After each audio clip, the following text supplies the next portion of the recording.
अस्सलामुअलैकुम दोस्तों, कैसे हो। मुझे उम्मीद है कि आप सब अच्छे हो गए। न्यू अपडेट के साथ हम आपके सामने फिर हाजिर हो चुके हैं। कुवैत में रहते हैं, कुवैत की खबरों से हमेशा के लिए अपडेट लेना चाहते हैं तो ये वीडियो आप शुरू से लेकर आखिर तक देखते रहिए। इस वीडियो के अंदर मैं आपको काफ़ी ज़्यादा इंपॉर्टेंट जो इन्फॉर्मेशन देने वाला हूँ और आप लोगों को बताने वाला हूँ। कुछ जानकारी ऐसी जो कि ईद के मौके पर आ रही है निकल के, एक्सपर्ट के हवाले से, गिरफ्तारी और चेकिंग वगैरह के हवाले से हम बात करेंगे। तो चलिए फिर बिना देरी के वीडियो शुरू करते हैं। लेकिन उससे पहले मैं आपको बताना चाहूँगा, चैनल पहली बार देखना ही चैनल को ज़रूर सब्सक्राइब करें और साथ ही साथ बेल आइकन ज़रूर प्रेस करते हैं ताकि हमेशा आपको इसी तरीके से कुवैत के बारे में जानकारी टाइम टू टाइम मिलती रहे और आप हमेशा हमारे साथ में जुड़े रहें।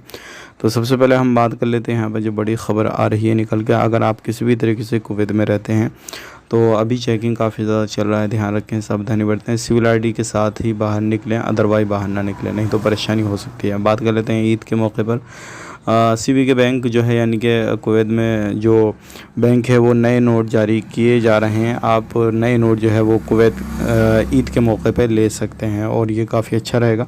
और इसमें ईद के मौके पे कुछ छुट्टियां भी पड़ेंगी अलग अलग सेक्टर में, तो उसके हवाले से भी हम आपको अपडेट कर देंगे। अगर आप कहीं पर भी रहते हैं तो आप रह सकते हैं। ध्यान रखें, यहाँ पे वीज़ा जो है भी बंद चल रहा है, किसी भी तरीके से आपको वीज़ा नहीं मिलेगा, लेकिन फैमिली विज़िट वीज़ा और आपको विज़िट टूरिस्ट वीज़ा बंद चल रहा है। बाकी वर्क वीज़ा की बात करें यहाँ पे चल रहा है।